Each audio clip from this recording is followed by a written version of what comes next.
What's up? Magandang hapon po sa inyo mga kalapatid. So, ito po ngayon si Chris Karloff. Magpaparonda po tayo ngayon ng ating mga mga warriors.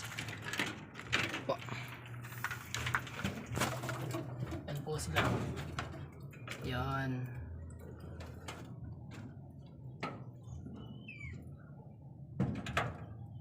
Yan sila guys. Wait. Siset ko muna yung camera. Yan.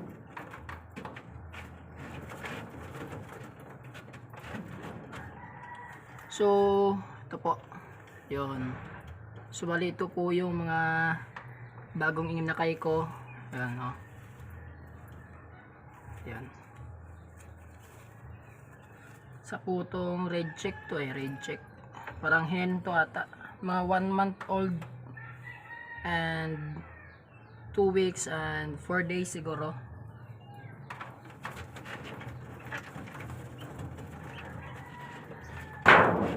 Ito din po yung katapatid nito. Yun, medyo mahirap to isa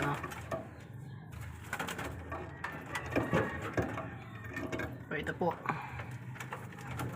yung natin, second overall ng Valle Hermoso, yung bird category. So ito po siya. Yon, si Big. May sugat to dito Iwan ko ba kung binaril to o na na falcon. Ito po. Yun. Yun may tama Yun. Yun may tama. So pabilog po yung tama nito. Yun, banda dito. So possible nga binaril nga talaga to. So ito naman yung isa, papalipadin natin.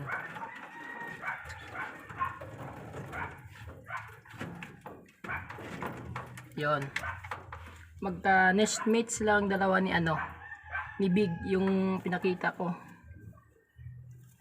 Ito naman ay nag first overall sa Valle Hermoso. First overall talaga siya sa young bird at old bird. Saka second overall sa Gihulngan sa derby race nila. So yun, na falcon din to noong noong nag-training ako sa ngayon sa Morsha. Yun po yung tama.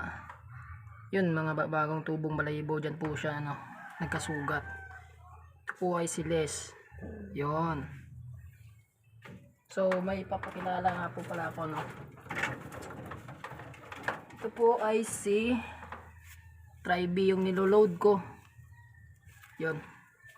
Naka Isabela na to Isabela. Ay hindi, binalbagan pala. Recent toss nito is binalbagan. 99 kilometers. Yan. So ayun, magpapalipad po muna tayo po sila sa kabuuan yung mga siyempre yung mga young bird yung unang palalabasin natin kasi nga para sumabay sila sa sa old bird. Kasi lumipad to kahapon hindi ko lang na videohan nung mataas pa yung lipad nila, kaya ngayon i-vlog ko. Ito na yung isa, pangalawa. Yan, lumabas na si Les, tapos si Big na ulit yung last na palabas. Yun, sumabay na yung young bird. Antayin na po natin tumaas yung lipad nila. Yun po yung young bird. Yun, pangalawa. Dumaan na yung pangalawa. Yan po sila Yan. Tataas pa po yan. Di pa po yan yung yung tayog nila kahapon Yun Yun, pataas pa yan ng pataas.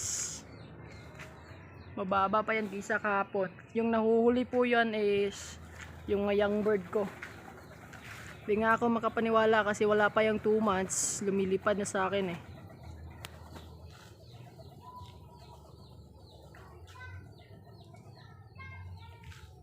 Saan na ba sila? Hindi ko na makita.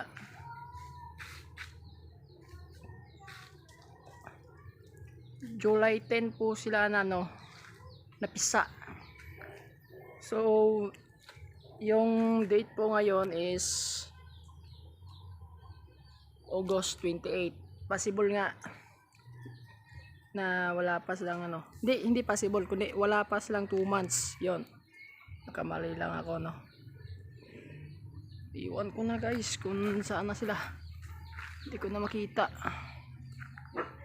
Post ko na muna tong video. Yun na guys. Yun oh. Yun, 4 sila guys. Oh, lumilipad, tumutuldok na yung mga ano ko guys. Mga young bird. So yun, nawala na naman sila. Mamaya babalik din yun, oh. Ewan ko lang kung sasama to sa raging tuwing umaga eh.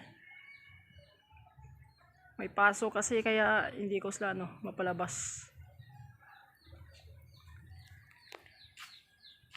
Parang hirap naman lang hanapin.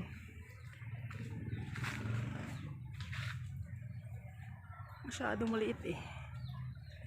Pangit pa ng camera. Baka magsilibasa naman yung mga paniki ngayon. Kasi kahapon may mga paniki dito lumilipad eh. Ayan. Wala na guys. Kung nag-raging na yung mga warriors ko, balik po tayo dito sa loft ko, no. So sa katagalan ko na pong hindi nakapag-upload ng video. Eh hindi, yun. Andun pala sila. Yun, nakita pa. Yun, oh. Yun. Zoom na yan. Yun, hindi ko na zoom. Yun sila guys. Yung nahuhuli yung mga young bird ko eh.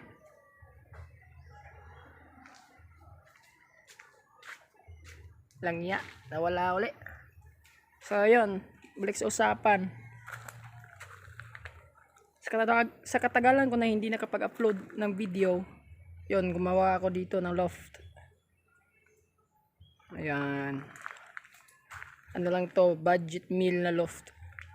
Kasi nga, to mga used materials na to, ito, lahat ng yan, yero niyan is used materials. Pati yung plywood, yung mga kahoy dyan, used materials lang yan, no. So dito rin ako unang nakapanalo ng derby race ng isang club.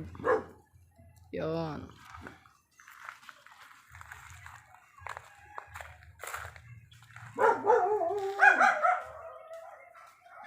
Wala na.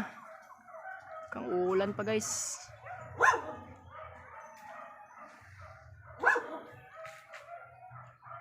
Maya maya bababa rin sila. So yan.